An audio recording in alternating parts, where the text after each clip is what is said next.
Thanks also for the invitation to give a presentation here this evening about what comes after next Tuesday.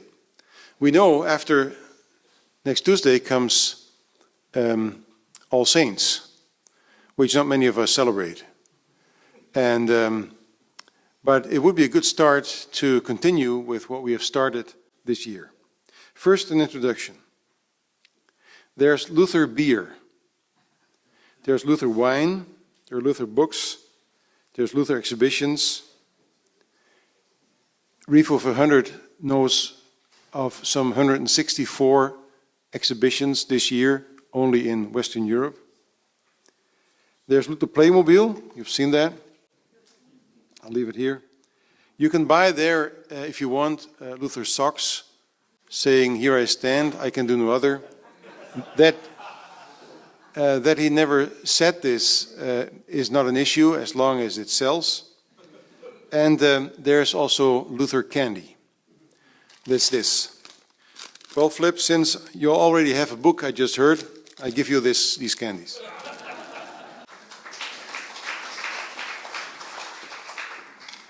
There's Luther pasta now. There's pasta, oh yes. Yeah, that's for lunch tomorrow. Well, we had all these things this year, we still have them for a while. Luther was everywhere. He is everywhere in Germany. He's everywhere in Europe, and I think he is all over the world. I am not saying this to complain about this, because everywhere Luther is mentioned, certainly his message will in some way or another also be mentioned. My only concern is, and in that way I start with the way Mike Horton started this afternoon, my concern is it his message that is being mentioned, or are we doing it the Playmobil way? You can buy this box, I think it's $4.95, and then you could put it together. At the end, when you're almost done, you have the choice, do I stick that Bible in his hand or don't I? I'm afraid many of Luther celebrations and Luther books and lectures are Playmobil Luther without a Bible. But what was his message? And what do we do with it after 2017? Luther's Reformation is 500 years old. That is not history. That is prehistory. And for many young people, 1517 is the time of the dinosaurs. We know better, don't we? But what will we do with that knowledge? What is the relevance of Luther and of the Reformation for future generations and for this present world? A world in turmoil, a world under threat, a world full of challenges. And what does it mean for the church and for the Christian to live in just this world? In brief, what are we to do when this Refo party is over? First, we have to know, what was it all about? I call that the heart of the matter. And that is a quote from Luther. Let's make things clear from the start of this conference. Luther's primary goal was not a reformation of society. His goal was not a revolution in natural sciences. His goal was not a restructuring of political and social life in Europe. His goal was not a re-evaluation of marriage, family, and education. Luther's goal was not even a reformation of the church. In that way, he is often presented.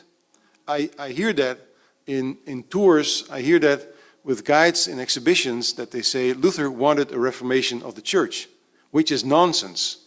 He did not want a reformation of the church. The Reformation of the church happened because he wanted something else. Luther was not the kind of guy who sat at a Sunday rainy afternoon. They didn't have church service in the afternoon, so what do you do then? And you all of a sudden think, well, how about becoming a reformer? No one has really been successful so far, so let me start that. He was not a reformer. He did not want to start a reformation of the church, not at all. Of course, he was concerned about the state of the clergy. He was concerned about the abuse of the church, the abuse of power, and in the church, but his main, and for him existential, and for him his only concern was the relation between God and man. He did not aim at a reformation of the church. It was his sole and his one and only struggle with theology, the theology that he was brought up with. More specific, it was a reformation of the relation between a holy God and a sinful man. When he writes in 1545, in his preface to the first edition of his collected works, that it was as if the gate of paradise was opened to him when he discovered what justification really means, he mentions this as the key element in the Reformation. Justification, just as Mike Horton said this afternoon. This is 1545, which means after he had seen what the Reformation brought about, a reformation of the church, a split in the church, a re-evaluation of marriage, political relations, education, and all that, he still said, 1545, a year before he died, that the heart of the matter was the message of justification. It was as if the gates to heaven opened, he said. He does not mean that all of a sudden he saw that Europe needed a new political system, or that monks and nuns should get married, or that human beings need freedom for self-development. But it meant that he was convinced that all of a sudden he understood a central Bible text in the right way, and that he found out that man can be saved from God's judgment and from eternal death by the free and undeserved grace of God. It is as simple as that. It is this new insight that he wanted to be discussed. I say this also because the message of freedom that Luther proclaimed has been used, misused, abused this year quite often. Even from officials from the church in Germany, one of them said, Luther's message was, we are free to believe whatever you want. Whether you're Muslim or Buddhist or Christian, Luther said, it doesn't matter. Well, you can say that only if you have never read one single word of Luther, or when you, on purpose, want to let him lie about the message of the gospel. This was for Luther the fundamental issue. And that is best demonstrated not only by quoting his preface to his own collected works in 1545, but also when we look at his discussion, his debate with Erasmus of Rotterdam, 1525. We all know about Luther's work, De Servo Arbitrio, a response to Erasmus' work, the Diatribe de Libero Arbitrio. Erasmus needed to indicate that he was not on the same line with Luther. Erasmus was getting in trouble in the Catholic Church. Erasmus lived much of the money that clergy gave him, and he ran a risk of losing that money, so he wanted to make clear that I'm not on one line with Luther, and he wrote this Diatribe de Libero Arbitrio on the free will. And Luther had no fun to answer. He says, I'm fed up with Erasmus. He expects more of man than of God. So Luther saw that quite clear right in the beginning. He had other things on his mind in 1525. He had this peasants' war on his neck, where people said Reformation means revolution. He had a marriage to deal with, a marriage that he did not want. He didn't want to get married, but he was forced by Catharina von Bora to enter that. It was she who proposed to him and not the other way around.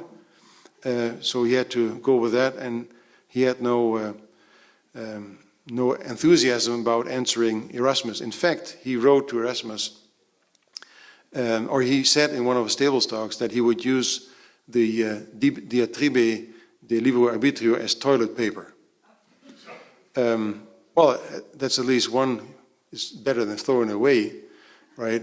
But maybe at the first time he went to the toilet, he read before he used it, because then the same year he did write an answer, a very thick book that is often quoted, but I have run in few people who really have read it, on the bondage of the will. But we know, or many of us know, what is on one of the last pages of this long reply to Erasmus. And Luther makes perfectly clear when he says what, according to him, the Reformation is all about. I quote, "Therefore, then, I give you," and that is addressed to Erasmus, "I give you great praise and proclaim it, that among all you are really the only one who got into what in fact is the true issue at stake here, which is the heart of the matter, and that you have not wearied me with those," listen carefully, "with those irrelevant issues about popery, purgatory, indulgences, and other trifles, for that is what they are, more than real issues, with which so far nearly all have troubled me, and in vain, I must say. It is you, and only you, who has seen what was the point on which everything turns, and so you attacked the main issue, and I want to thank you heartily for that." And the main issue is, does man have anything to contribute to salvation? And Luther's answer is no, not at all. So once again, he calls discussions about popery, purgatory, indulgences, he calls them not real issues. The real issue is the relation between God and man. He calls that the point on which everything turns. That is the topic of his discussion with Erasmus. And that is the question how sinful men can come to terms with a righteous and holy God. That message relates to issues of personal and institutional guilt. This message relates to issues of public justice, of reconciliation, of righteousness, of ethics, which are all issues of today. It is quite remarkable that in many novels, plays, and movies, the notion of guilt plays a role. Mike Horton said this afternoon that this is an issue in the States. I think it's a global issue. Whereas it may be asked if that issue is still a central notion in sermons, catechism, and Christian education. So politics deals with guilt. What is our guilt towards slavery in the past? What is our guilt towards other things from the past?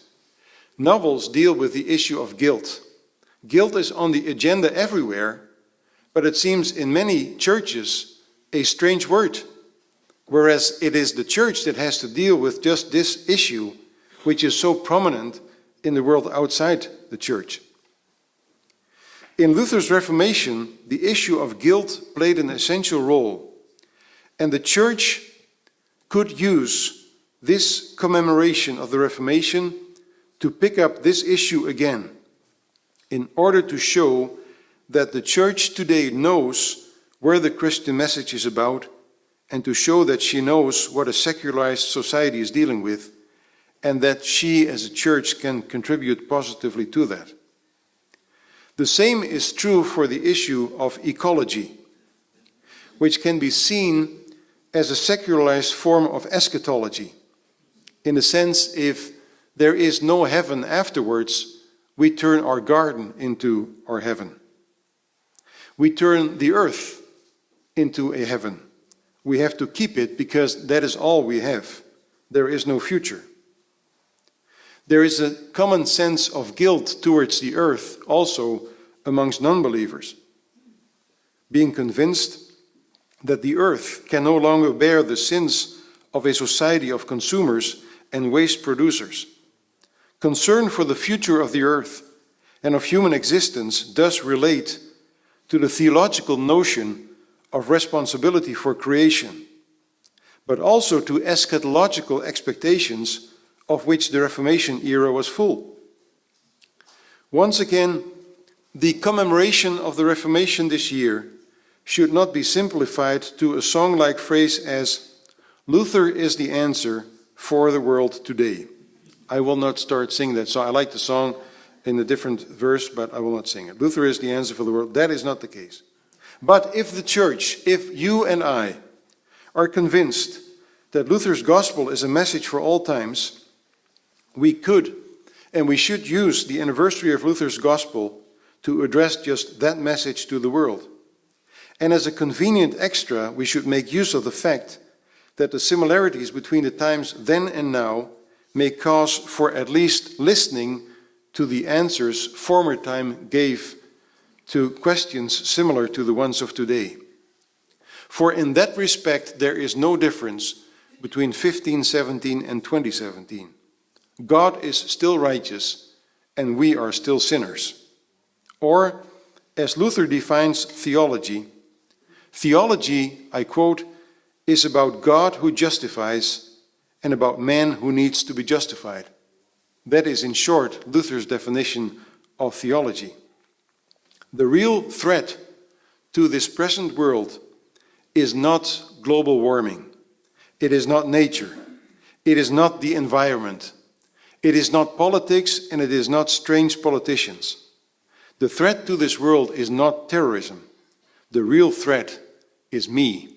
I, as a sinner, have twisted the original right relation with God and the right relations with my fellow humans. And Luther found out that it is only God's undeserved grace that puts me back on the right place, that is, in the right relation with God, with men, and with creation. Reformation is as simple as that. I move on to the next item. What is the situation? Is Christianity post or is it present?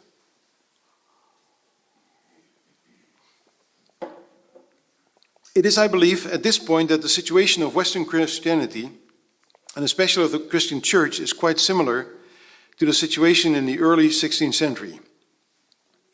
What Luther saw was a theology and a church that had moved away from its source, had moved away from its foundation and from its message.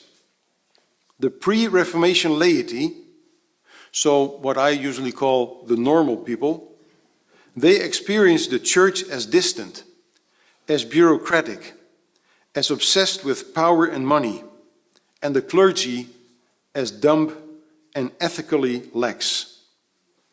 That is just how today many, and especially many young people in the Western world, experience the church. Besides this religious déjà vu, the similarity of the situation counts on other matters as well.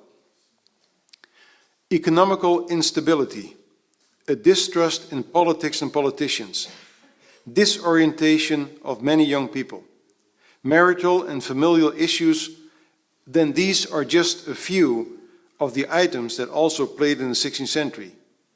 And on top of that similarity, one can at the same time say that worldwide there is a growing presence of religion and religious issues. It is religion that is number one on the political agenda, relating to how to deal with religious diversity. Out of these facts, I would suggest to reconsider the use of the notion of post-Christian for Western society. The adjective post suggests that it is over. Christianity as a station that has been passed. Anyone using the term post-Christian pretends to be a prophet, just as much as the one saying that Christianity has a splendid future. Since the presence and visibility of Christianity in the Western world have changed on the one hand, and on the other hand, this change caused a greater self-consciousness of those that definitely want to be called believing Christian, the term secularized Western society may be more fitting than post-Christian Western society. But a secularized Western society is also a religious society. I say religious, not Christian. Dietrich Bonhoeffer may have seen right when he predicted that Christianity would decline and religion would return. And it did return, if it was ever gone. It's been quite a while since religion played, as I said, such a large role in politics and in society. In fact, the last time before today that religion was so predominant was before and during the time of the Reformation. It might be questioned whether Europe on the eve of the Reformation was Christian. The Reformers thought otherwise.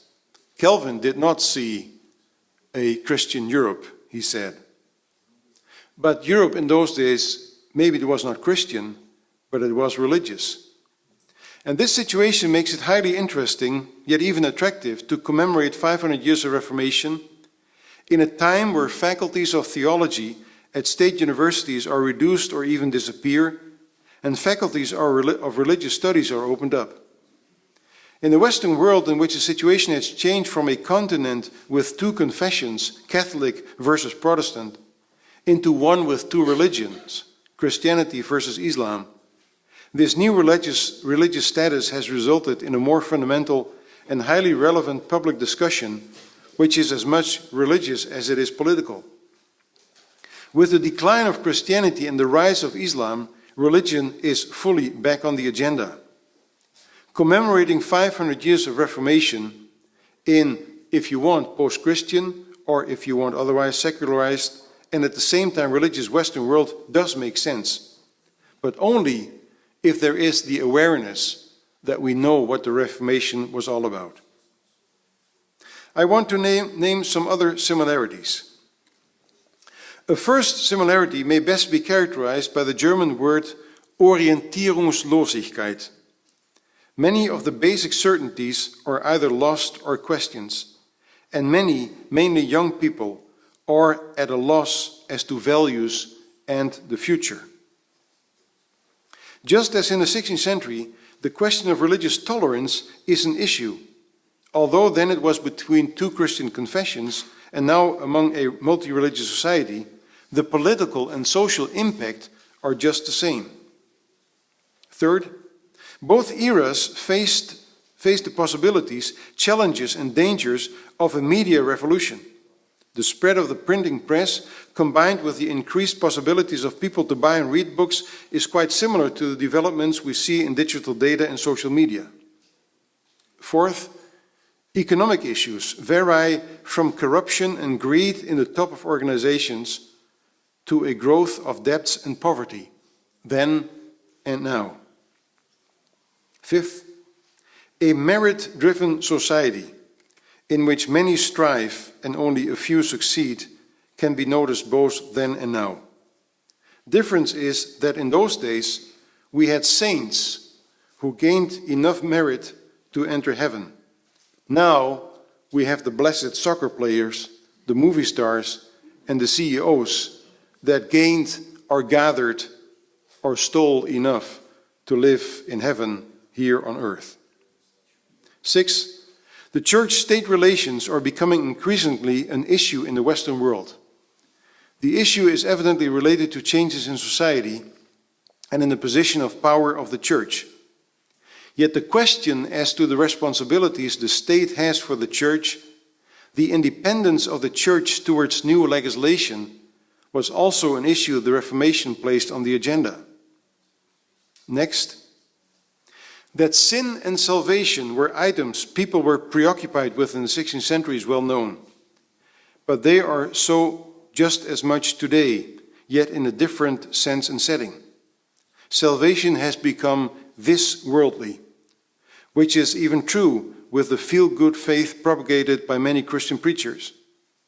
And although sin is no longer connected to death, let alone eternal death, sin and guilt are the major problems for which people seek help by psychiatrists and therapists when the church does not deal with this message. Then, the quest for spirituality and for spiritual stability is also an interesting similarity. Tour operators and monasteries have discovered spiritual tourism and the need to escape stress and hectic as a niche in the market.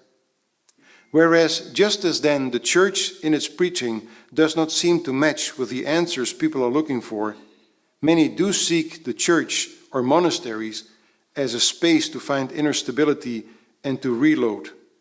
It is the space of the church that touches people, not so much the message of the church.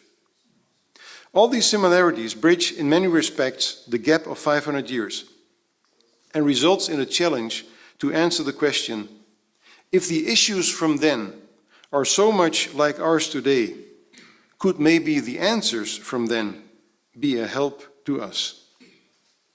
That brings me to an agenda.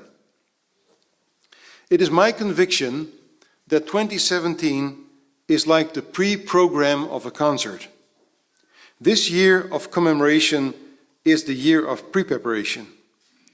It is the year in which Luther and the Reformation have worldwide been on the agenda, and that this is a great opportunity to keep the attention going. It is the year in which we have rediscovered the heart of the matter, to speak with Luther, as a matter of the heart. Most of us are not too fond of Luther's doctrine of the ubiquity of Christ. Okay, but we have to admit there is a ubiquity of Luther in this year, and of the Luther rose, and that rose says it all. But after 1517 came 1518, in which Luther developed his theology of the cross in his disputation in Heidelberg. Just that theology of the cross, that needs to be the center of every sermon preached anywhere, anytime, and by anyone. Not only is it this year, 500 years ago, that this theology of the cross was presented. Next year, it is also 400 years ago that this theology was confirmed and confessed at the Synod of Dort. Another jubilee to be celebrated. In 2020, it is 500 years ago that Luther published his famous trilogy, Developed, in which he developed his theology. His most successful and well-known works were published. The first directed to the Christian politicians, titled To the Christian Ability of the German Nation Concerning the Reform of the Christian Estate.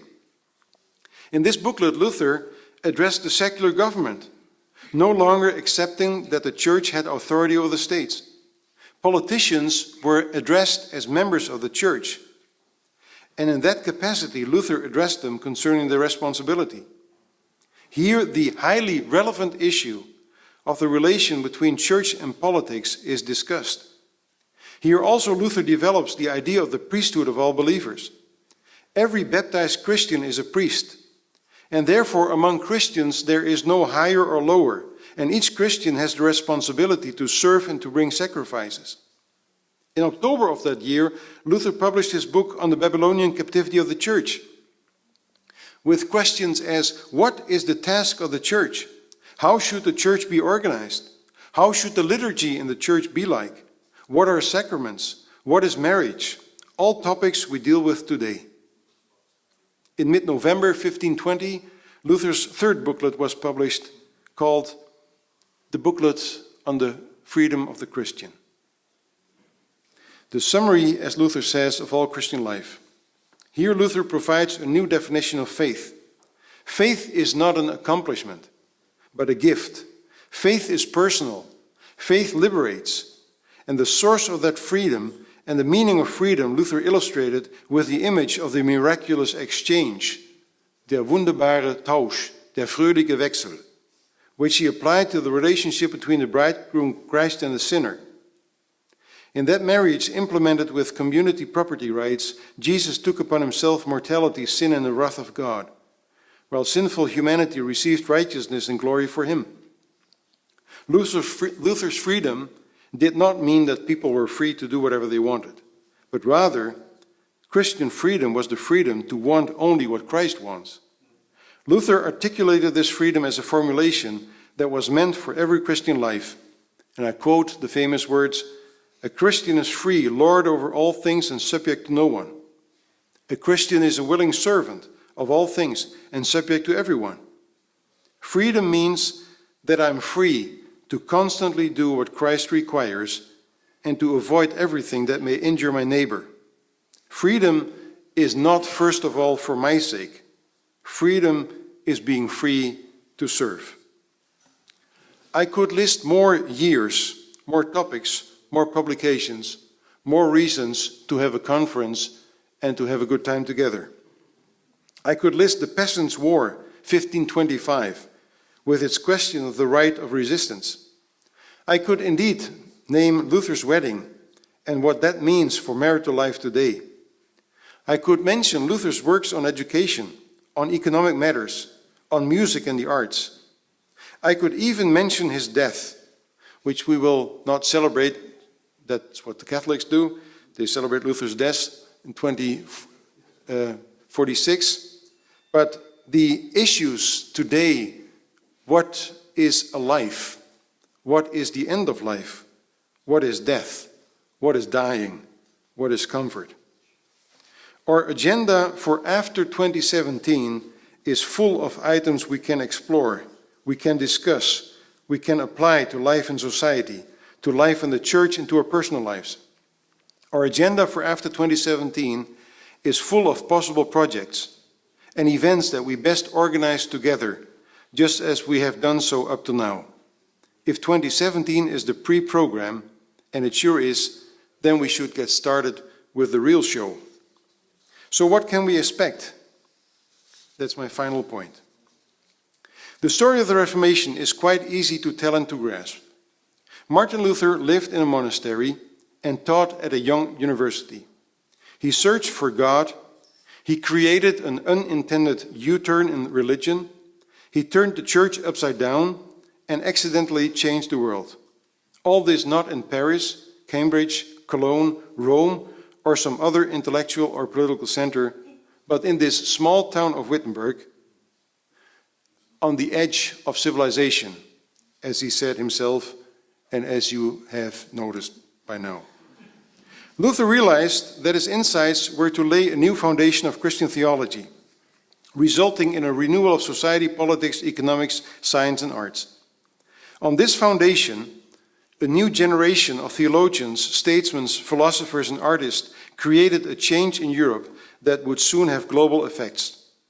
Just as Luther himself, it were not institutions, but it were individuals that had such a fundamental impact with their action and their writings.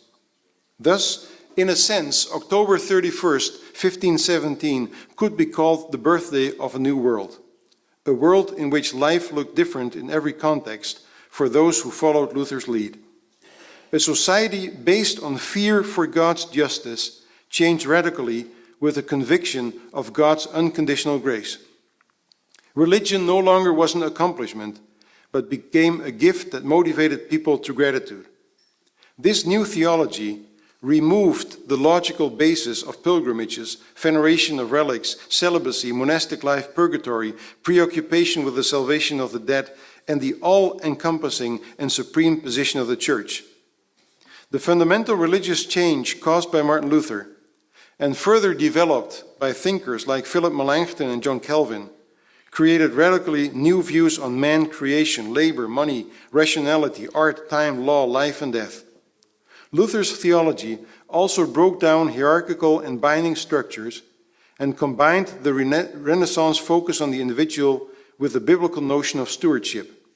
The individual and the communal were balanced in a common awareness of life being lived coram Deo, which literally means before God, that is, in responsibility towards God, neighbor, and creation.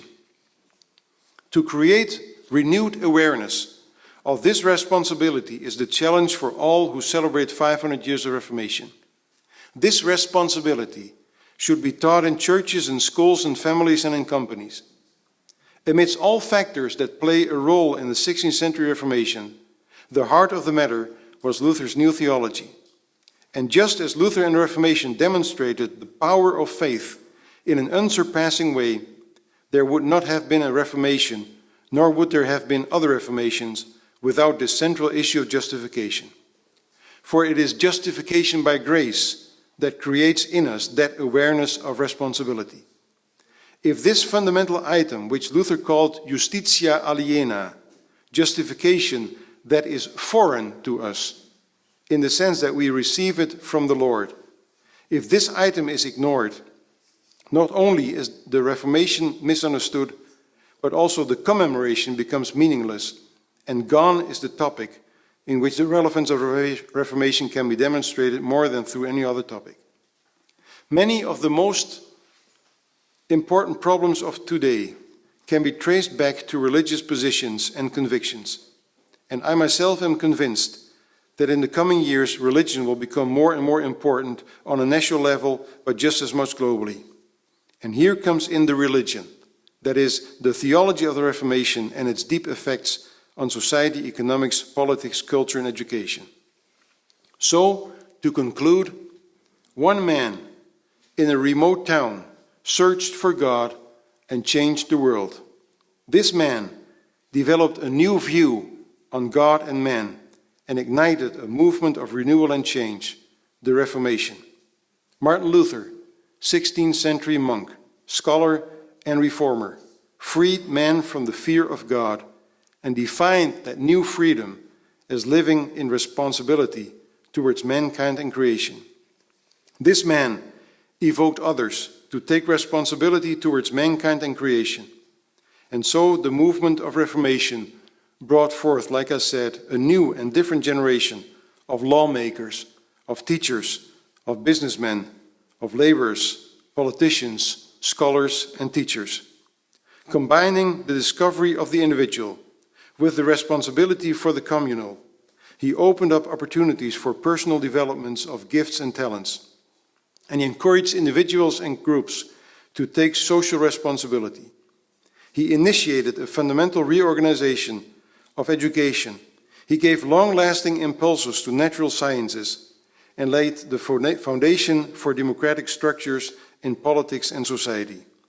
This man inspired individuals through the ages. He inspired Martin Luther King, the Pilgrim Fathers, Johann Sebastian Bach, Isaac Newton, Rembrandt van Rijn, John Calvin, and Angela Merkel, to name just a few. Martin Luther inspired people to make a change, and he can still do so today and tomorrow, as long as our message is the same as his. Thank you.